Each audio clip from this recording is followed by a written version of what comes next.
All right, ladies and gentlemen, it is 11 o'clock a.m. by my clock. So let's go ahead and get started with today's 1031 Exchange webinar. Thank you all for joining. I'm going to be your host today. My name is Leonard Spoto, one of the owners of Asset Exchange Company. Today's webinar is 1031 Exchange Basics. So what we're going to do today is we are not going to get into the super details of 1031 Exchange. What we're going to do today is we're going to talk about the process at a high level, and we're going to make sure that you guys understand the basics. And then if you guys want to take one of our advanced 1031 Exchange webinars, we've got one this afternoon, we've got some next week. Our company has been doing webinars, probably 2 to 3 every single week with different topics and different details on the 1031. But today's class is for those of you who just want a basic understanding, and that's what we're going to talk about today. So a couple things before we get started. Number one, if you have questions and you would like to submit a question, the way that you can do that is you type it in and it will pop up on my computer screen. So for those of you who are unfamiliar with the webinar system, there's a little questions dialog box. All you need to do is open that up, type your question in, and then, as I mentioned, it will pop up on my computer screen, and I will answer all questions as they are appropriate. Now, you may ask a question right now, and we might cover that topic later in the presentation. So I'm not going to answer all questions immediately as they pop up, but as they are appropriate throughout the discussion today. Another housekeeping item before we get started. Everybody who is on this webinar is going to get an email later on this afternoon with a copy of all of the presentation material, as well as a link to our YouTube channel where we will have a recorded version of today's webinar uploaded so that you can review it later or share with colleagues or do whatever you want with it, okay? All right, that's it for housekeeping items. Let's go ahead and get started. Again, today's 1031 Exchange webinar is 1031 Basics. So let's go ahead and talk a little bit, first of all, why am I qualified to give this presentation? Well, my company is a 1031 Exchange accommodator. I've been in the 1031 Exchange business for about 20 years. And for those of you who don't know what an accommodator does, we do not sell real estate. We do not sell title insurance. We are not an escrow company. We are a company that exists for the sole purpose of accommodating 1031 exchanges. Okay, so you know what I'm going to do? I'm getting a notice that my audio might not be good, so I'm going to go ahead and switch over to my telephone.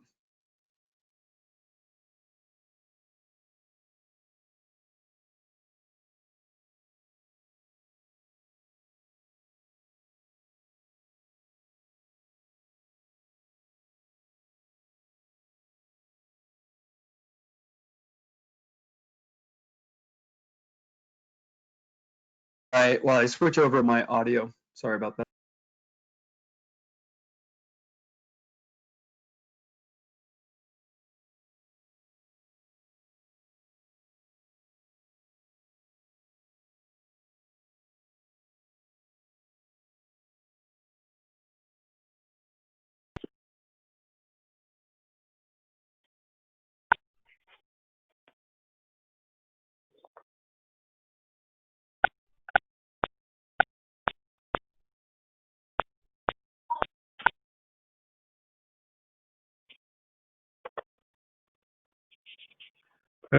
Sorry about that. Hopefully you can hear me a little bit better. If you can't, let me know in the notes and I'll try another audio system.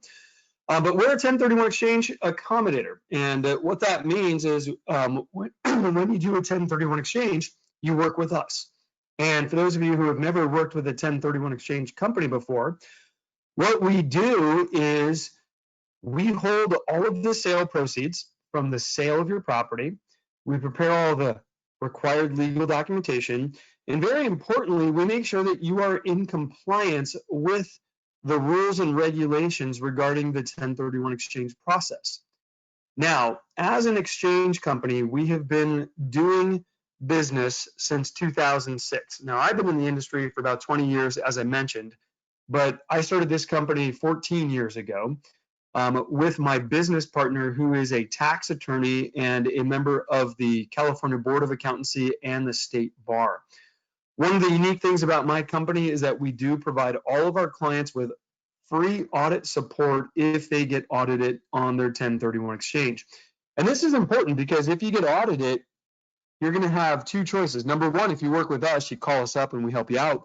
Or number two, if you don't work with us, you got to go hire a tax attorney, which is going to be about $500 an hour. So very, very important is if you work with an exchange company, I recommend you work with one that at least has a tax attorney on staff and that can support you if you ever have a problem. And about 5% of our clients get audited all the time. So very important that you know what you're doing, that you're in compliance with the tax laws, and you have good documentation to support your 1031 exchange so that you don't have problems coming up. All right.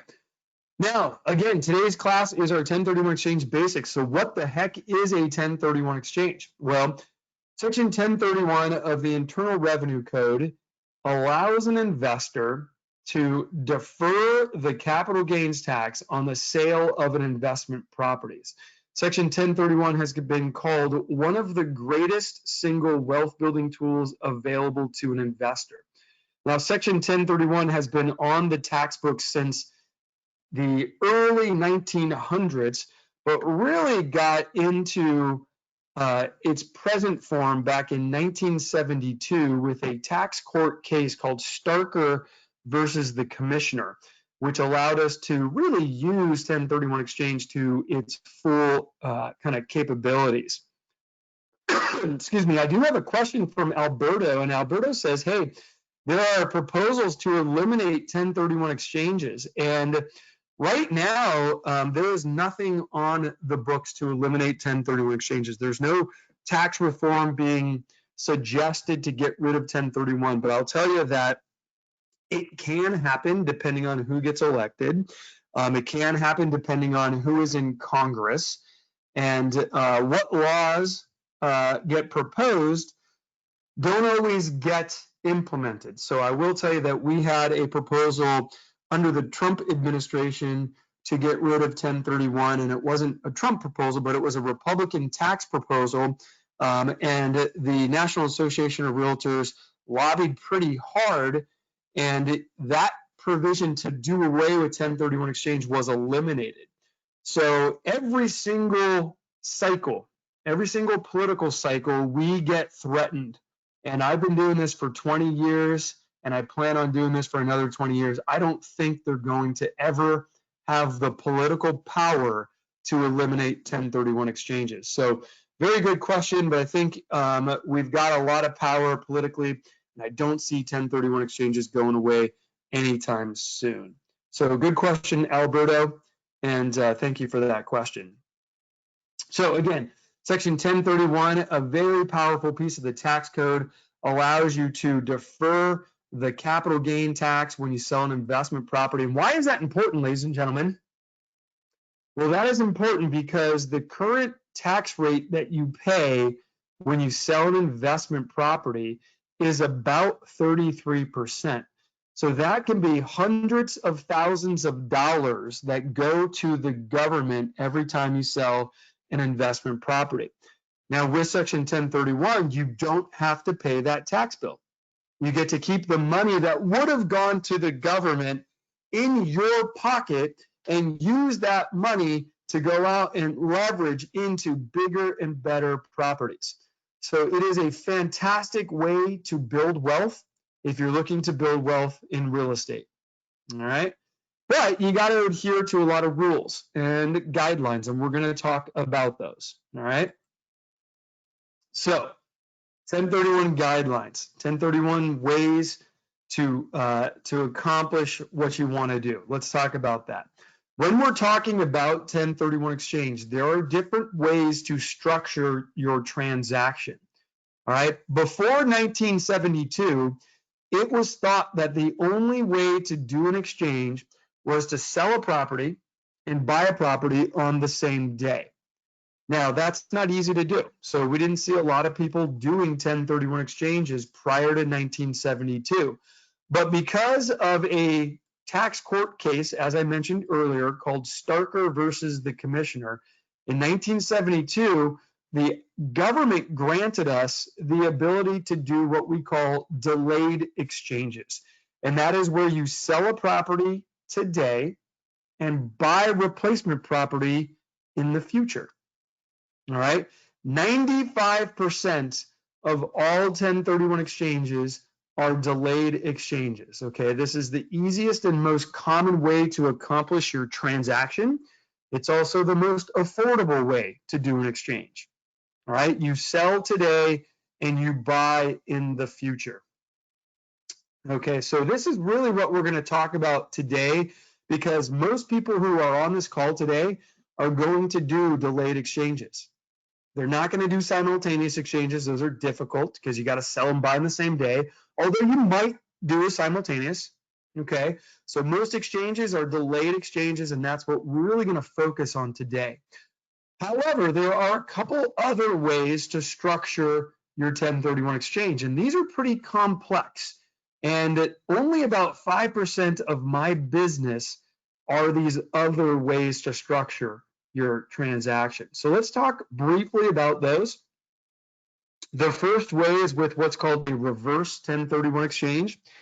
A reverse 1031 exchange allows you to buy your replacement property first and then sell. However, these are very difficult because they're hard to finance.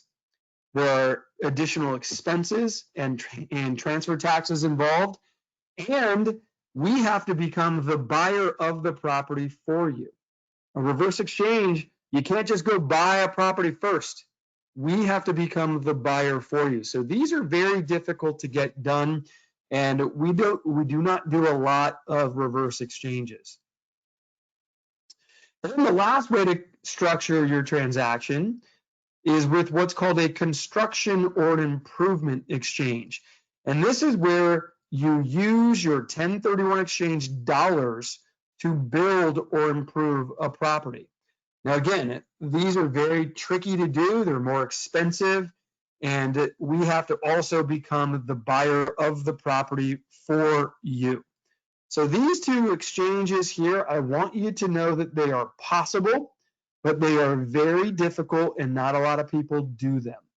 So most of our client base is doing what we call the delayed exchange, and I guarantee you that is the most likely way that you and your clients will structure your 1031 exchange transactions. All right. Now, when you do an exchange, regardless of the type of exchange you do, you have to follow the guidelines. And what I've done is I've broken down a lot of the tax code as it relates to 1031 into 4 distinct guidelines that must be met in order to have a successful 1031 exchange. So let's talk about guideline number 1, ladies and gentlemen. Guideline number 1. When you do a 1031 exchange, the properties involved in an exchange must qualify. Now, how does a property qualify for exchange? Well, the government says that properties involved in an exchange must be held for productive use in trade or business or for investment. Properties involved in the exchange also must be like kind. Now, what the heck does that mean? Well, you have a lot of flexibility when you do exchanges. You can sell any type of investment property and exchange into any type of investment property. So you could sell farmland and you could do a 1031 exchange and buy a rental home. You could sell a rental home and buy an apartment building. You could sell the apartment building and exchange into an office building. And ladies and gentlemen, you can do that anywhere in the United States. So you could sell in California, buy in Texas, sell in Texas, buy in Ohio. It doesn't matter. Go anywhere in the country with your 1031 exchanges. Now, with that said, there's a couple of things you cannot do. Ladies and gentlemen, you cannot do a 1031 exchange on the home you live in. You cannot sell a rental and buy a home to live in a 1031 exchange. So one of my first questions was, hey, can I move into the 1031 exchange property I buy? And the answer to that is no, at least not right away. I don't care if you can't get tenants, you cannot move into that property right away. What I want to see you do is rent the property out for at least 2 years. If you don't do that and you get audited, the government is going to very likely disqualify your exchange and make you pay taxes, penalties, interests, and fines. So if you don't want to have any problems with the IRS, which I recommend, nobody wants to have problems with the IRS, make sure that on both sides of your transaction, both the sale property and the purchase property are used as an investment or business for at least 2 years. Now you might be thinking, well, geez, Leonard, your first picture here is of land. How do I rent out land? Well, you don't necessarily have to rent out land, okay? You could farm on it, and that's a business activity, or you could just hold it for its future appreciation. So land is kind of a special category. As long as you hold it for its future appreciation for 2 years, it will qualify. Now, again, what will not qualify is your primary residence, but also things that do not qualify for 1031 exchange are foreign properties. So if you sold a property in California and you wanted to go and buy something in Mexico, do you think you could do that? Absolutely not. Not in a 1031 exchange. You have to sell in the United States and you have to buy in the United States. So foreign properties are not exchangeable, ladies and gentlemen. One other type of property that is not going to be exchangeable is quick flips. Why can I not exchange quick flips? Well, quick flips are considered inventory, all right? And inventory is specifically prohibited from being exchanged. Anything that you buy with a specific intent to resell is inventory. And a quick flip, if you buy it today, you fix it up over the next 3 or 6 months, and then you sell it, guess what, ladies and gentlemen? That is inventory. And you are not allowed to exchange inventory. So if I have a quick flipper that calls my office and says, hey, Leonard, I want to do an exchange on this quick flip, I tell him, nope, you can't do it. And he says, no, I really want to. And I say, okay, well, here's how you exchange your quick flip. You put a tenant in there, you rent it out to your tenant for 2 years, and then you sell it. And the guy says, oh, I don't want to do that. Okay, well, your only other option is to pay your taxes on the profit you made on the flip. If you want to have an exchangeable property, I want to see you using the property as an investment for at least 2 or more years. That way, you don't have a problem with the IRS. Make sense? Now, there's a lot of gray area, ladies and gentlemen, within the 1031 exchange world. You might have a client who is Airbnb'd a property for 2 years, but they don't have a full-time tenant. They only rent it occasionally. And you might have a question from the client that comes up and they say, well, geez, can I exchange this property? Here's what you do. I want you to pick up the phone and I want you to call 877-471-1031. That's my phone number, okay? And the reason why I want you to call me is because I need to understand all of the facts and circumstances of your client's particular situation before I can give you an answer. For example, how many days did he rent it?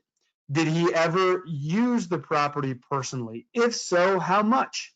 All of those things we're going to consider before we tell your client, yes, you can do an exchange, or no, you cannot. All right? Personal use on a property is a big red flag. If you use the property too much, it is not going to be exchangeable. Now, how much personal use can you have on your property? take a look at your computer screen. You can either have 14 days of personal use per year or 10% of the amount of time it was rented. So let me give you an example. If your client rents out the property for 30 days, he or she can use it either 14 days or 10% of the time it was rented, whichever is more. So your client in this situation can use the property for 14 days. Now, what if the client rented it out for 300 days? Well, in that case, the client can use it for either 14 days or 10%, which is bigger, which is 30 days. All right. So personal use limitations are very important in determining whether a property will be eligible for Section 1031 treatment or not. Now, your client may have no clue how many days they've personally used the property. Unless they've been keeping very good records, then they might be able to get away with a little bit more than 14 days. Maybe they used it 15, maybe they used it 16. I don't know. But if the government can prove that your client used the property too much, they will disqualify the property from exchange treatment and make the client pay taxes, penalties, interest, and fines. So this stuff is very important, ladies and gentlemen, because if you don't do it right, you're going to pay big time money to the government. So when you do an exchange, if there's any questions about whether a property is going to qualify or not, pick up the phone and give me a call. All right? Ladies and gentlemen, that is guideline number 1. What about guideline number 2? Guideline number 2. When you do your 1031 exchange, if you do not want to pay any taxes at all, very importantly, you need to do 2 things. Number 1, reinvest all of your cash. Number 2, purchase property equal or greater in value. And ladies and gentlemen, people do not understand this rule. I had a guy who called me up yesterday and said, well, geez, Leonard, I thought all I had to do was invest my profit. And I said, no, you have to purchase property equal or greater in value and reinvest all of your cash. And he got mad at me. He said, no, I put money into the property. I want to take that money out. I said, that's not how it works. If you do an exchange and you sell the property for $1.1 million, what you are allowed to do is take out your commissions and your closing costs. And let's say that's $100,000. The remaining value is your net sales price of $1 million. When you do an exchange, you have to buy replacement property for $1 million or more. All right, so I'm looking at your net sale price after commission and closing costs. That's it. You do not reduce the debt. You don't take that out. You don't only reinvest your profit. All right, what I want to do is figure out what your net sales price is after commission and closing costs, and that is the value that needs to be replaced in your 1031 exchange. All of the cash that comes from the sale of the property comes into the 1031 exchange account, and then you use that cash as a down payment to buy your new property. So the easiest thing to think about when you're working with an exchange client is, what is the sale price? Because that's about what you need to buy replacement property for. You can reduce commission and closing costs. That's only about 5 or 6%, right? I don't care if you had $1 of profit or $1 million of profit. Profit doesn't matter. You're not reinvesting your profit. You're actually reinvesting all of the cash, and you're making sure that you're purchasing property equal or greater in value. Does that make sense? This is pretty simple concepts, but you'd be surprised. People get mad at me when I tell them this because they say, well, geez, Leonard, I put in 100 grand on that property. It's my money. I want it out.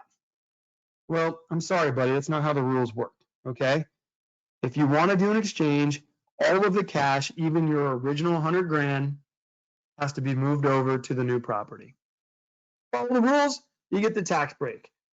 Don't follow the rules, you get an IRS audit, you get penalties, interest, fines, and you have to pay your taxes. So, rule number one is, first of all, make sure your property is eligible and qualifies. Rule number two, reinvest all your cash, purchase property equal or greater in value. Rule number three, when you do a 1031 exchange, you have to get it done on time. Very, very important. Know your time frames. When you sell the property, you have 180 days to go out and purchase replacement property. Your time frame starts the day you close escrow. You have 6 months, 180 days to go buy replacement property. Okay, that's plenty of time. What people get worried about when they do 1031 exchanges is not the 180 days, it's what they have to do on day 45. Day 45 is very important because day 45 is when your identification letter is due. Now, what does that mean? Well, you are going to sell a property, ladies and gentlemen, and within 6 months, 180 days, you're going to buy a property, right? To complete your exchange. Well, the government wants to know what the heck you're thinking about buying, and they want to know on day 45. In fact, on day 45, you have to submit an identification letter specifically stating the potential properties you're considering buying to complete your exchange. Now, how do you do that?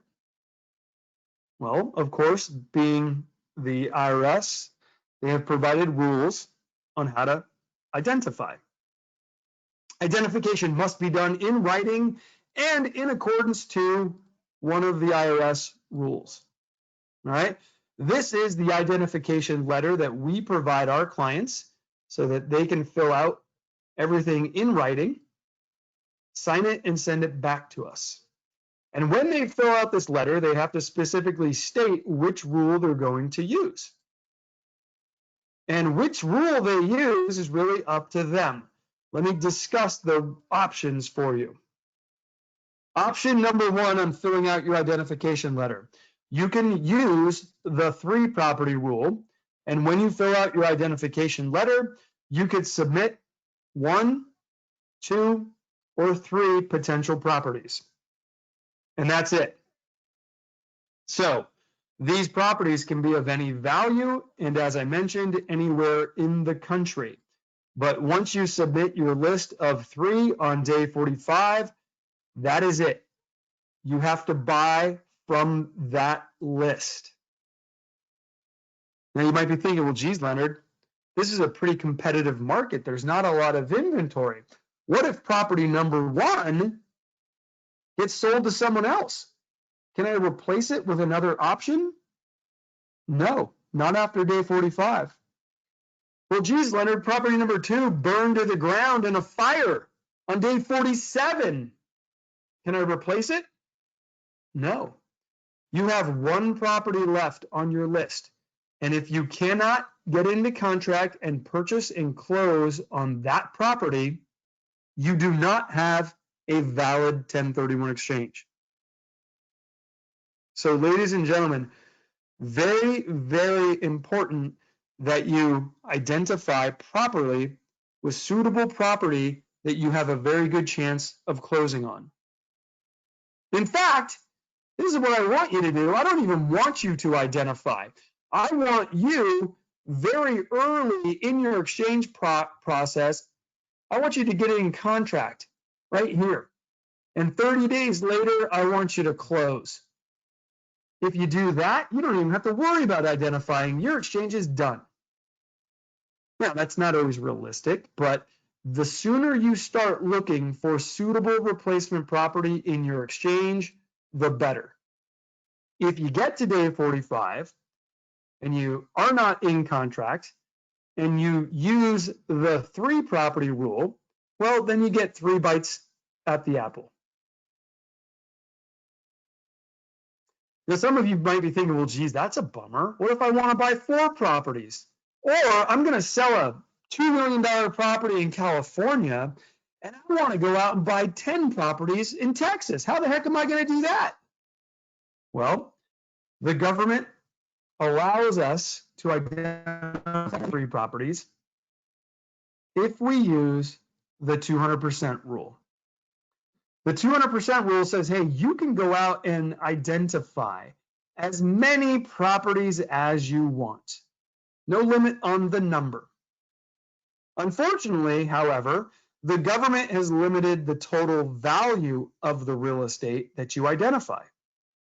And the total value of all the real estate you identify cannot exceed 200% of what you sold. So, ladies and gentlemen, let me give you an example. You sold the building for $1.1 million. That means you can go out and identify how much replacement property if you use the 200% rule. That's right, $2.2 million worth of value. So this is a really good option if you're selling an expensive property and you want to go out and buy a bunch of small, cheaper ones. It allows you to identify 4, 5, 15 properties. No limit on the number, just a limit on the value. And in my example, that value is $2.2 million. Does that make sense? Okay. Well, ladies and gentlemen, there you have it. I've distilled a bunch of the tax code and also some private letter rulings and some tax court opinions down to 4 basic guidelines for you. If you remember these, you're going to be in good shape. Number 1, make sure your properties qualify. Number 2, purchase property equal or greater in value. You have a time frame of 180 days to get your exchange done. And what do you need to do on day 45? You need to identify, right? So if you remember those 4 basic things, you're going to be in really good shape. Now, if you're like me, you're going to hang up the phone and you're going to forget a lot of this stuff. Here's what I don't want you to forget. My phone number, because stuff is going to come up. You're going to have clients with questions and weird situations. And ladies and gentlemen, I've been doing this almost 20 years. I guarantee you I can answer what you might think is a really, really tough tax question in just a couple minutes. Because I've seen it all, I've done it all. There's rarely a situation that I cannot answer based on past experience. So use me and my staff as a resource. We're available to you to make sure that you are structuring these transactions properly and your clients do not have a problem with the IRS. Now, I'm going to answer some questions here and then we're going to move on. May says, can my cash equity be used for site improvements? Yeah, or no, that was actually Ken. So we talked a little bit about that. So you can use some cash to improve a property with what's called a construction improvement exchange. May says, what kind of paper trail should I have? Well, this is what you need. If you get audited, you need a file that proves that your property was eligible for 1031. What should be in that file? Your tax returns, showing that you've reported your rental income on your taxes. You should have signed lease agreements, and you should have all of the documentation that was involved in managing that investment. Did you have a property manager? If so, do you have a contract with that property manager? Okay, the more paper trail you have, the easier it is when you get audited. All right, Ken, I don't understand your question. Ken says, what can offset basis for an exchange? Okay, can you give me an example of what you're talking about? And I'll try to answer that later. All right, so ladies and gentlemen, let's talk about the 1031 exchange process. I'm going to walk you through kind of step by step. And here's the first step. Your property is going to go up for sale. You've decided you want to sell your investment. And you go out and you get an offer. All right. The next thing you're going to do is you're going to open up escrow, and then I need you to call me, because when you open up escrow is a very good time to also open up your 1031 exchange account. The sooner you can get me involved, the better. Now, you don't have to open up the exchange account right away. If you're closing tomorrow, I can still help you out. However, if you've already closed, you're out of luck. So the sooner I get involved, the better, because I am going to prepare exchange agreements, which you are going to review and sign when you sign off on all of your other closing documents. All right, so I'm going to coordinate with the escrow company so that all of the documents I need you to sign is in a package with all your other documents. So you only go to one place to sign, and it's your escrow company. And then what happens? Well, once you've signed all the documents, you're going to close escrow. Woohoo! Congratulations, you sold your building. Now the fun begins. Now your 1031 exchange starts, okay? So at the close of escrow, what normally happens is you get a big check. But in a 1031 exchange, that money comes to me, all right? And I am going to get the cash in your exchange account, and I'm going to issue you an accounting statement so that you know exactly how many dollars down to the penny you have to buy replacement property. The fun begins, ladies and gentlemen. You need to go out and look for replacement property. On day 45, you're going to submit your ID letter. Hopefully, you're going to get in the contract to buy something really quickly. And when you do, guess what? I am holding your money. So I am going to release some money so that you can put your deposit down. And I am also going to prepare another set of legal documents. And then you're going to do the inspections on your property, on the potential property. Make sure you want to buy it. And if so, you're going to instruct me to send out the remaining dollars in your exchange account so that you can close escrow, purchase the property, and complete your 1031 exchange. That's it. That's the process. You're selling a property, I'm holding your money, preparing some legal documents, and sending out your money. Now, very importantly, I'm also making sure that there is no weird tax situation that could come up that could cause you a huge problem. Let me give you an example. A guy called me up this morning and said, Leonard, I'm selling a building. I want to buy a property. I already know what I'm going to buy. Let's set this exchange account up right away. We got to hurry on this. No time to dilly-dally. I said, okay, we can do it. But I asked him a question. I said, okay, what are you going to buy? He said, well, I'm buying a property from my parents. I said, uh-oh, that's a problem. What do you mean that's a problem? I planned on doing this for 10 years. I said, the government does not allow you to buy replacement property in an exchange from a related party unless that party is also doing an exchange. I said, what are you talking about? My parents don't want to do an exchange. I'm buying their primary residence anyway. They can't do an exchange. I said, well, you can't do this deal the way you thought. And he was furious at me because I gave him the right advice and probably saved him a ton of heartache later. Because when you file your tax return, ladies and gentlemen, and you report that you're doing a 1031 exchange, you have to check a box on the 1031 exchange form that says, was this a related party transaction? Yes or no. If you check the box, you're going to get audited. I guarantee you.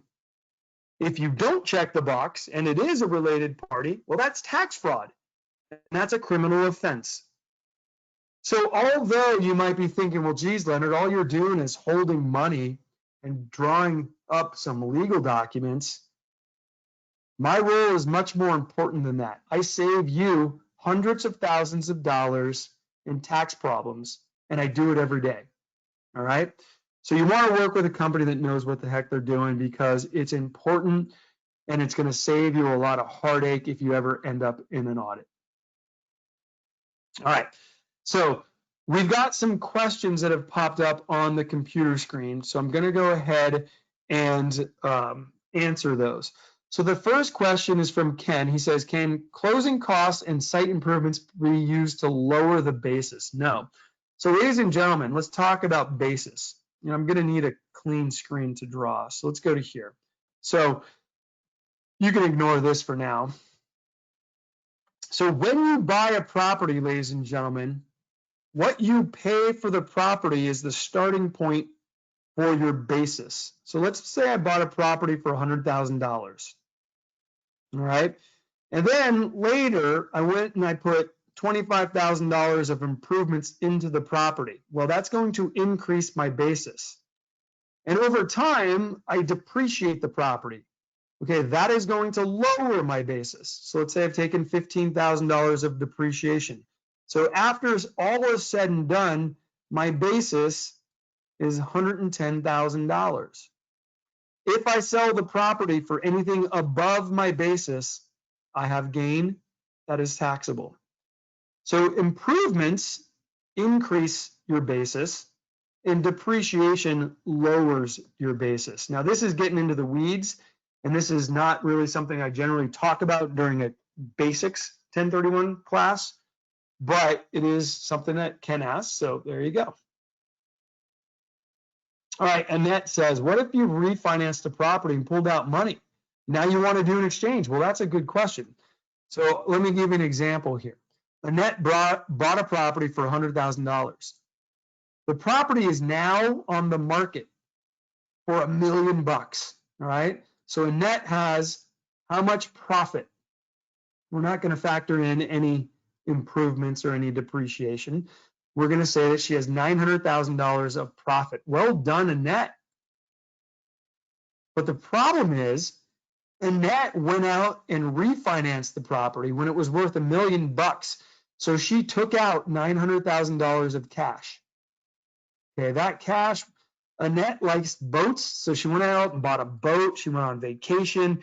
She had a lot of fun with this money. Annette, no, it's fine. You can do that. But now Annette wants to sell the property and do an exchange. So Annette is going to have $900,000 of profit regardless of how much debt she owes, and she is going to only defer paying taxes on that gain if she does what? Does an exchange and buys another $1 million worth of real estate. Now Annette's thinking, well, geez, how the heck am I going to do that? When I sell the property, I've got to pay off a $900,000 debt. Well, that's fine. You're going to pay off that debt, and you're going to use whatever cash is left over as a down payment, and you're going to get another loan to buy the new property. Now, Annette is going to say, well, geez, no one's going to give me a $900,000 loan in today's market. Well, Annette, you have $100,000 of cash coming out of the sale of the property. You might need to add $200,000 out of your own pocket so that you have a $300,000 down payment, and then you can get a $700,000 loan. That works. So can I refinance the property? Absolutely. All right. But you need to be careful, because if you take out a lot of cash, when you do an exchange, remember, you're replacing the value of what you sold, not your profit, not your equity, the value of what you sold. All right, Jacqueline has a question. Jacqueline says, per identification rules, is my client disqualified to purchase 2 exchange properties if the relinquished property sells for $450 and the purchase property is $500 and $560? Okay, so let's talk Jacqueline's property. All right, she's got a $450,000 sale property. Her client wants to buy a $500,000 property and a $560,000 property. Will that work? Absolutely. Now, Jacqueline's going to have to use the 3 property rule when she identifies, right? So here's her first choice. Here's her second choice. And then she can have a third choice as a backup if she wants, just in case one of these properties doesn't work out. So remember, Jacqueline, you have two methods for identification: 3 properties of any value or the 200% rule. It's either or. It's not both, it's either or. All right, great questions, ladies and gentlemen. It doesn't look like there's any other client questions or attendee questions. So what I'm going to do is I'm going to roll through a couple questions on the screen here to see who's been paying attention. Question number 1. My client acquired a property 11 months ago, and they called me up and they want to list it. And they asked me if it can be exchanged. I don't know what to tell them. Well, here's what you tell them. You can tell them, you can do whatever the heck you want. But on a property that has been owned for less than 2 years, it's a very aggressive tax move. If you get audited, you're going to have a problem and you might wind up in tax court. So anything less than 24 months should be approved by your CPA. Make sure your CPA signs off on it. Okay. I want to see 24 months or 2 years so that I can defend you in an audit. If you can't make that, make sure your CPA is going to be okay with it and file your tax return. I've had some clients who did an exchange and it was such an aggressive move, the CPA wouldn't work with them. Said, I can't sign off on this tax return. Go get a different CPA. All right. So very important. If you don't know if you qualify, if you're doing something aggressive, you want to run it by your CPA. But the first thing you can also do is pick up the phone and give me a call, right? That way you don't have to get charged by your CPA for having an hour-long conversation. We can chat for 10 minutes. Believe it or not, I've had CPAs charge their clients thousands of dollars to look up things that I could have told them in 10 minutes. So start with us, guys, on any 1031 stuff, right? Now, if it's not 1031, call your CPA, but if it is 1031, give us a call. All right, a couple other questions. I want to sell 2 properties and buy a big one. How do I do that? Absolutely, it's possible. Property number 1 and property number 2 are going to be sold, and you're going to combine both of those into a very large apartment building. Okay, can I do that? Yeah, absolutely. As long as the new property is equal or greater to both of the sale properties, you're good to go. Now, one thing, however, when your property sells, the first one to sell is going to trigger your time frame. All right. So property number 1 sells, you have 180 days to buy the replacement property. And now in that time frame, you're going to have to also get property number 2 to sell. So your first sale in a multi-property exchange triggers your time frame. Can you sell them both on the same day? Absolutely. All right, Alberto says, if an investor sells 2 property, can he buy 1? Oh, yep, I just answered that. Shauna says, when is it prudent to use the 3 property rule?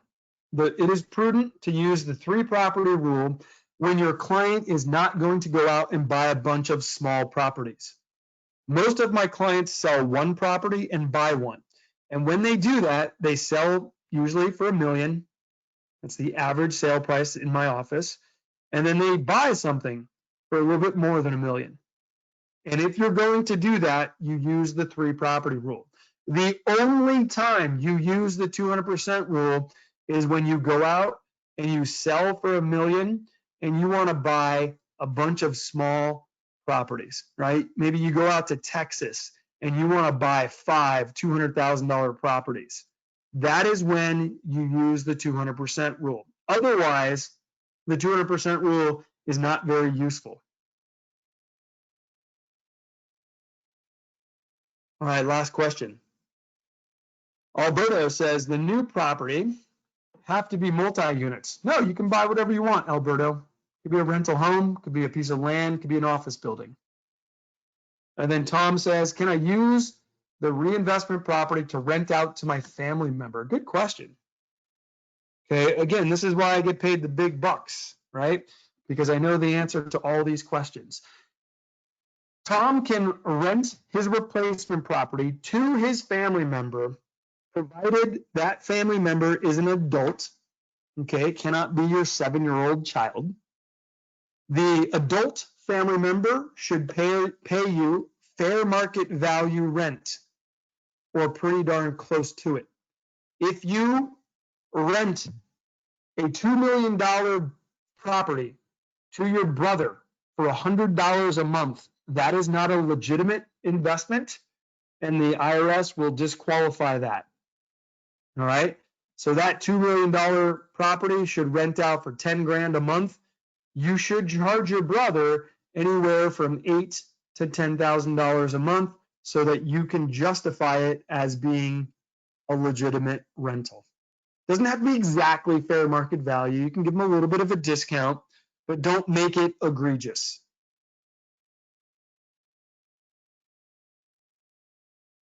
All right, ladies and gentlemen, who has a 1031 exchange coming up? If you do, I need you to give me a call, all right? Because it's our goal here to serve as your 1031 exchange accommodator. Now, all of my information here is available to you. You can shoot me an email. You can give us a call. I encourage you, if you don't already have our phone number saved in your cell phone, put it in. And the reason why is because you think, well, geez, I never do exchanges. Well, you don't do exchanges because you're not talking to people about exchanges. Once you start having conversations with people about 1031s, you're going to start doing exchanges. And your client's going to have a question, and you're going to say, well, I don't want you to say, I want you to say, hey, that's a great question. Let me pick up my cell phone and call the expert, and we'll do a conference call, and we'll get that answered for you in 5 minutes. Or you can shoot me an email, all right? Either way, we'd love to work with you. If you've got an exchange coming up, please do give us a shot as the exchange company. It'd be our pleasure to help out. A couple other questions, and then we're going to wrap up. Lily says, can a company owned by 3 owners 1031 to 3 properties with each one owning their own? This is a tricky question, Lily. If you own a property and you have 3 owners of that property, they can all go out and do their own 1031s and buy their own replacement properties. Okay? But if the property that is being sold is not owned by the people, it is owned by a company, a limited liability corporation, then you have to dissolve the LLC and put the people on title. Okay, people need to sell the real estate so that the people can buy their own properties. If not, the LLC has to buy all of the properties. Okay, so what we don't want to have is a situation where we are forced to buy replacement properties in an LLC when it's actually the individuals who want to split and do their own thing.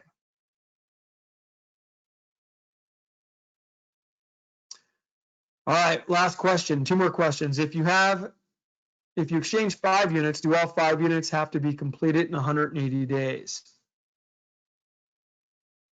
Yes. So if you're going to buy 5 properties in an exchange, you have to get them all purchased within the time frame. Last question, where are you located? Alberto, we've got offices in Southern California, Northern California, and Florida. We work with clients who are selling property all over the country and buying all over the country. It does not matter where we are located. I have a client right now closing escrow on a $7 million property in New York. We are going to work with him. He's buying replacement property in Texas. Most of my clients are out of California. because California is our biggest state for 1031 exchanges. So we have offices in Southern and Northern California. You don't necessarily need to work with a company that is in your town. You want to work with the best company because you'll never need to come to our office. So if you've got a company that just opened up next door to you, I'd be very careful. Make sure that they have done deals for a long time. They know what they're doing and they can provide you very good service. If you work with us, I guarantee you that's what we will be able to offer. Even though we might not be sitting right next to you, we have offices, again, Southern, Northern California, and in Florida. All right, ladies and gentlemen, that's a wrap. We're going to go ahead and end. I wish you all a fantastic rest of your day. If you have questions, please do shoot me an email, and look out for an email from me in about an hour or maybe later this afternoon with a copy of the presentation and a link to our YouTube channel where this exact presentation will be uploaded. Have a great day, everybody. Stay safe and see you later.